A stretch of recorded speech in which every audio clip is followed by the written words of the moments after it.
Hey guys, Romie here, so please like, comment, subscribe. This is my review for If Loving You Is Wrong, season 3, episode 7, Something is Rotten. So the episode actually starts off with the fight between Eddie and Steven, and it was a nice little tussle. At some parts it wasn't as believable, other parts it was. And I'm glad that it wasn't one-sided. It was definitely equal. They were equally yoked. It was just kind of weird, Steven. I was like, can we get Steven some clothes, please? Because this just looks ridiculous. But it adds to the dramatics. I mean, because Eddie's there. He's pissed. He sees this guy on his ex. And so Eddie's definitely one of those possessive types. Lucian comes in and breaks it up because who else is going to break it up? I mean, really, who else is going to break it up? Esperanza, did anyone notice that she almost got kicked in the face when I think it was Eddie that got flipped over? But for all that fighting, none of them got hurt. And I'm looking at their faces like, really? Really? Nothing? Okay. Lucian comes, it's like, what's going on? He gets Eddie out of there. Well, Eddie's pissed, so Eddie leaves. And he's like, hello? Hello? Because Esperanza's like, get out of my house! Get out! I'm thinking, Esperanza, really? Really? Really? Steven gets some of his clothes and then leaves. He's like, I have a spare suit, wherever, at the station, in his car, wherever he has it. Lucian's looking at this dude like, alright, let's go. Mind you, Eddie must have broke the door handle because that door couldn't close. Now, Lucian's looking like, okay, so what happened? Well, I was helping her out, you know, with the bullet holes. We did the plaster, then we got to the paint, and the paint spilled on me, so I went and took the shower, and she offered to wash and dry my clothes, and one thing led to another, and we were kissing, smashing. And Lucian said, wait a minute, I'm missing something. Well, you know, I was holding her up on the ladder. Her butt was perched up on my hands. So, but Lucius has this look of, I don't have time for this. I don't have time for this. So we drop that for now. Marcy gets a call from Ian, and Ian wants to go, and he's asking, yo, this house, does this house have, is this set up to where, how's the heating? Because my son has allergies, so I need to make sure that it's all squared away. And he also wants to see if he can go and see it a little bit later. So she says, you know what, I'll see what I can do. And you know, Ian likes Marcy. Marcy appreciates hearing Ian. Just a nice, decent dude that doesn't really want much of anything from her, just her time and her affection. So she gets to giggle a little bit.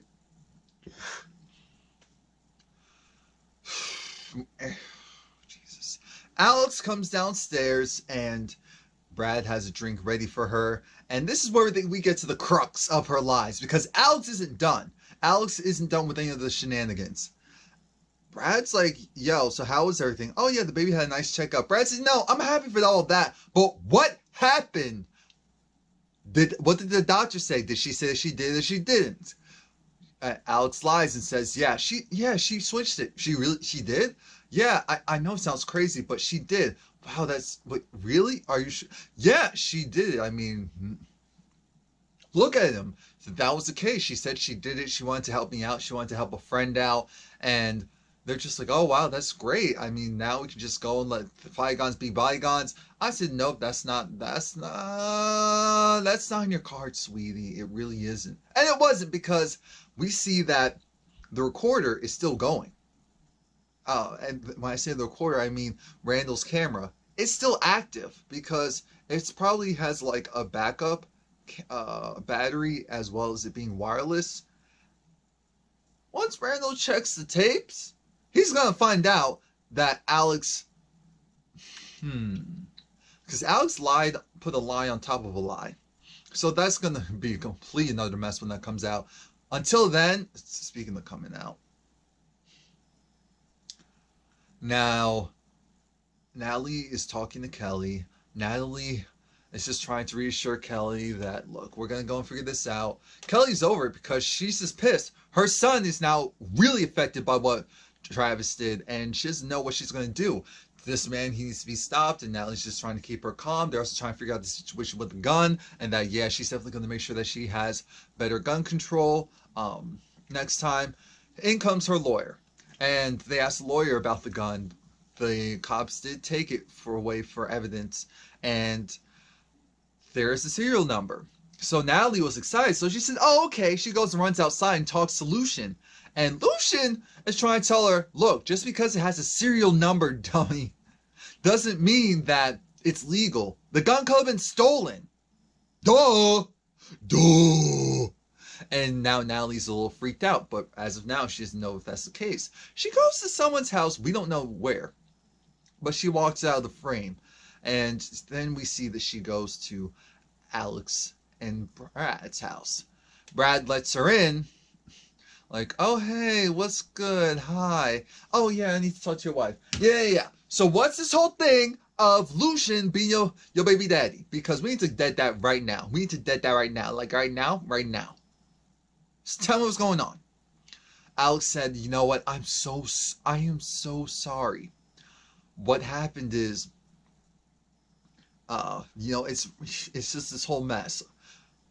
Randall, when we got the DNA test results saying that he couldn't be the father, he just assumed that it had to be someone that I know. And Lucian's the only African American male that I'm friends with that I know. And I said, interesting. Okay. And so Randall must have put two and two together that had to have been him. And so, I was just in such a bind.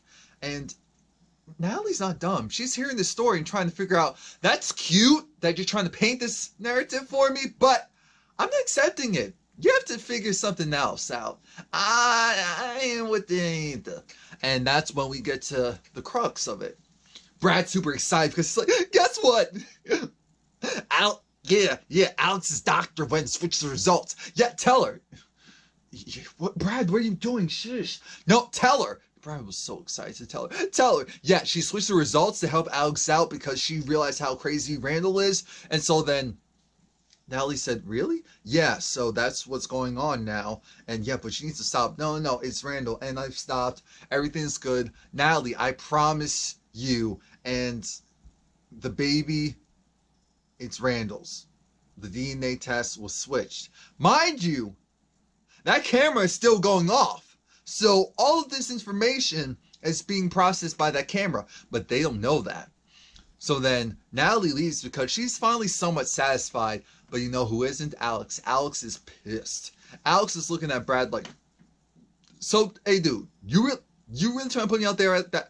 You're really trying to put me out there? You're really trying to put me out there like that? That's what you're trying to do to me? That's what you're really trying to do? Are you kidding me? What if she goes and tells Randall? Yeah, well, the truth. What if she goes and tells Randall and then he comes back over here and our peace of mind is gone? What happens then? He was like, look, don't worry about it. She's not going to tell. She's not going to say anything. She just wanted the truth. We know she doesn't like Randall, so she's not going to go and give him information that he wants. I said, oh, that's actually kind of facts. But Natalie's also super emotional and sometimes unstable, so you never know what's going to come out of her mouth. But it doesn't matter because the camera is recording everything. So now Ian is there talking to Kelly and, he's going over the facts. So you're saying that Travis was the one that got your knife and your hairbrush.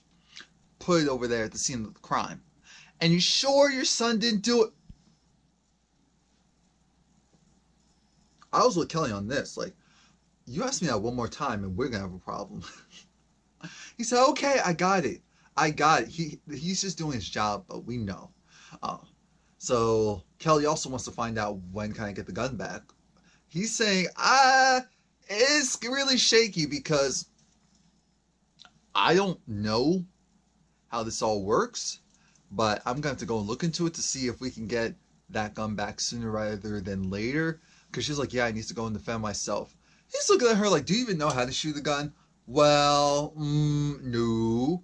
All right, you need to go, get lessons, get to a safe. I'll go and handle things. You go and pick up your son because she wants to go and pick up her son. She locks that door. And I'm thinking, Lord, we know this is the quiet before the storm. Right on time, Marcy comes because Marcy needs to show him the house. So then there's news of the people, the owners, they want to sell quick. So they're willing to go and absorb, what was it, the closing cost if he's willing to move in sooner rather than later. He essentially agrees. He likes the house, so he's going to go and look at the house. Marcy goes outside. She's super excited. While she's out there, she's happy. She got her 20ish Malaysian in. She's having a nice old time. Going to her car. Getting that money. Dreaming of that commission. Who pulls up? Her ex-husband. Hey, I said, we're not doing this today. We're not doing this today. Jesus, we're not doing this today. He's like, look at you. Look at you, you little trollop. You little trollop. You too big good for nothing. Here's how this works. I'm going to go call you every name in the book, and there's absolutely, positively nothing that you could do about it. And I'm not sorry. I'm not sorry. I'm not sorry. In comes Ian. Hey! Oh, because Marcy was like, I just want to divorce you. I want this to be over. He said, no. She's like, I gave you the house. I gave you the car. Everything. I just want out. You never leave me. I said, oh, God. We know Randall's one of those. Randall's such a little bit. Anyway. Here comes Ian. Is there a problem? Randall's like, who the is you? I'm thinking, Randall, that's rude. Randall, that's so rude. Why would you go and, form those words, have your mind tabulate those words, and form them with your mouth just to be so rude and so ignorant?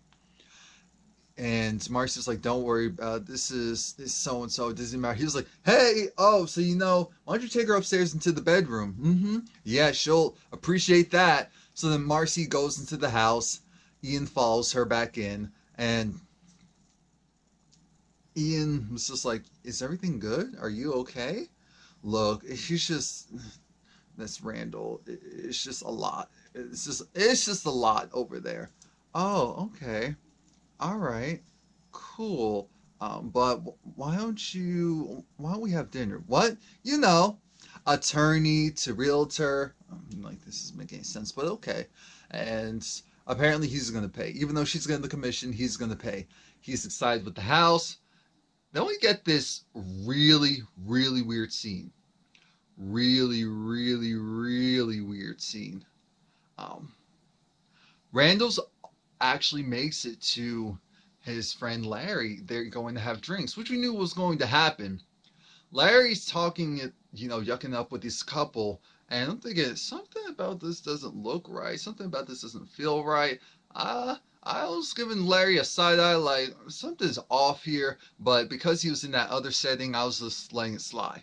But now this, with his glasses off, and he's just drinking and in his zone, I said, oh. So whoever it was last week, that was like, they feel like Randall and Larry are in... You know what? Let me dive in a little bit further. And let me put on a little bit extra so I can really paint the picture for you.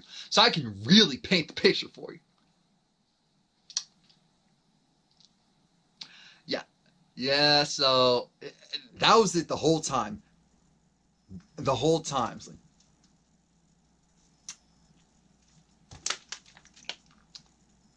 I'm thinking, what the?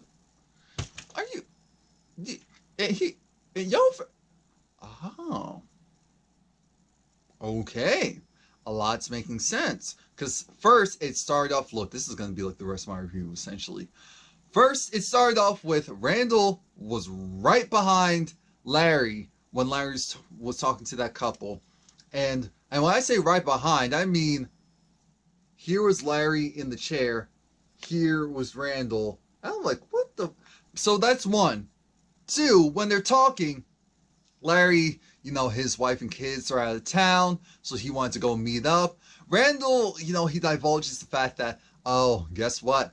Yeah, you're representing Marcy, and yeah, I know we're supposed to be friends of yours, but I went slept with a neighbor, got her pregnant, or at least I thought I got her pregnant, and she had the baby, and Marcy slept with her husband, and But then I find out that the baby isn't even mine. And to make matters crazier, I even have a cam that goes in its motion detection software. So anytime they go and see me, anytime someone leaves the house, I know. Larry's looking at him like, dude, are you okay? Like, I don't know what's going on there, but you need to chill. You need to chill. You may need some help. You may need some counseling because something over there isn't right. The milk ain't clean over there. The milk ain't clean. The most important part of this whole conversation, though, is how Randall kept talking about how, you know what? Yeah, that couple, those are easy marks. I mean, we used to do stuff like that all the time in college. I said, wait, couples? And Randall, I guess he had...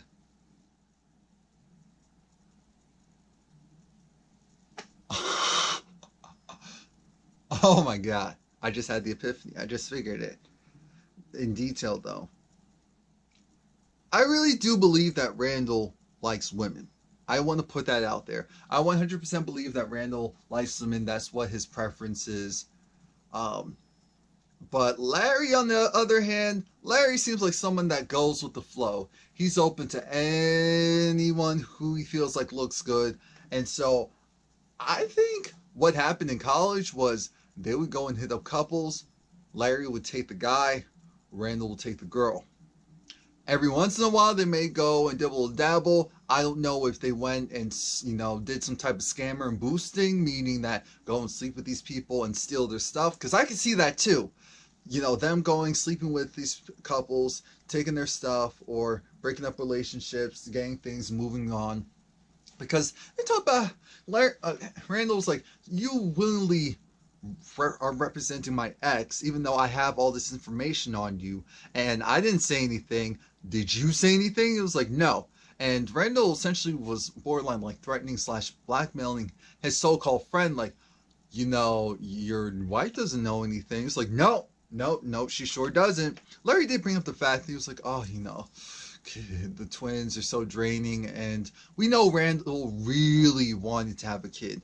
We know he really wanted to have a kid, so he was pissed about that. But this whole scene has me thinking Larry's definitely swirly. Larry swirls. He swirls and swerves. He swirls and swerves. That's Larry. And he may have even done that with Randall. And, I knew that there was something off of Randall. I just didn't know what exactly. People for seasons have been saying this, but those two definitely pimped out some couples. Possibly pimped out themselves, possibly pimped out each other, possibly messed around with each other. When will we know the details? I'm not sure. But I said, you know what? This puts a lot in perspective. A lot in perspective. Because Randall is weird. Because it's like he kind of obsesses over women. But it just seems like in an unnatural way. Not in like a natural... Like even if he was like a dog. It doesn't come off like a dog. It just comes off like almost forced. Obsessive. Like, he's obsessive about it. He only slept with Alex so that he could get her pregnant and that he could take the baby. He didn't really care about her. He just obsessed over her and the whole thought and process of having that perfect family and wife and kids and all of that. But I think he wants the kid factor. I don't think he really cares who the wife is. It's just weird. It's weird. It's multidimensional. They're drinking. All this stuff's coming out. More of Larry's personality is coming out, and I'm like, so Larry, what is it exactly? And Randall, what is it that you also entertained? Because this is a two-way street. At first, I was thinking, okay, maybe it's just no, it's a two-way street, but we don't know the details, because hopefully the writing is better than what I think it is. But all I can say is I couldn't ignore those. Because Randall wasn't really looking at Larry like that. He did realize like that couple, they were easy marks. So then he was like, Larry, let's go for old time's sake and do what we do. And that's why I'm like, what in the world? It's just very weird. It's just so weird. That's the only way I could say it. It is so weird. I am interested in knowing in detail, though, what they did, not just me guessing, because I can guess and come up with a million one things. Um, so let me know what you think about that. Excuse me, guys. Esperanza, she does look good. Mind you, when Lucian was talking to Steven, and Steven was like, wait, have you seen her? And Lucian was like, duh, I have eyes. He didn't say that, but that's what I said in my head. Duh, I have eyes. So Esperanza comes over, and she goes and says, Eddie came in, and he just wrecked the house. And now it's like, what? So then she backpedals. Look, Eddie came in, and he wrecked, I shot at him. What? And he was trying to fight Steven. What? Why? And, Steven was in the house. Wait, what? Why? Because to help fix up the house after I shot Eddie. Wait, what? And then Eddie came back and fought Steven. But why? Because she slept with Steven. And Natalie said, with Steven? I didn't even think that he did. With Steven? Yeah. And Esperanza said she felt like he was the best that she ever had. She said he was better than Eddie. I'm looking at her like, are we really? Really? Really? And I'm thinking, he didn't even put it. So just foreplay and light foreplay did that for you. Then what? Eddie must be trash. That must be the case. Eddie must be trash. The guys that you deal with must be trash or must be rushers, because he wasn't doing anything special. I mean, let's be very clear. She's like, he was 10 times, 100 times. And she said, take off that suit and look at that body. Oh my God. Natalie was excited to just have something different for a moment. Just have a lighthearted moment. She was laughing, giggling. She took out that wine quickly and said, all right, toast to that. Go. Toast to that. Toast to that. So in comes Lucian. Lucian, he's trying to ignore Esperanza. Esperanza leaves because she's like, oh, hey. Natalie says, look, what's the problem? Yeah, whatever. Well, no, what's the problem? Because I already know about Esperanza and Steven. Oh, that's light work. We have a bigger issue. The gun, the gun that your girl went and gave to Kelly, it was stolen. Oh my God. No. It gets worse. It was stolen 2 months ago. I said, okay, why are they telling us 2 months ago? Like, what happened 2 months ago in this show? And dun dun dun, it was Ramsey's gun. Now, how in the world did this happen? Who doesn't Travis have on the payroll? That's what it boils down to. Who isn't on Travis's payroll? Because this is the biggest setup I've ever seen in life. How does the stolen gun... Alright.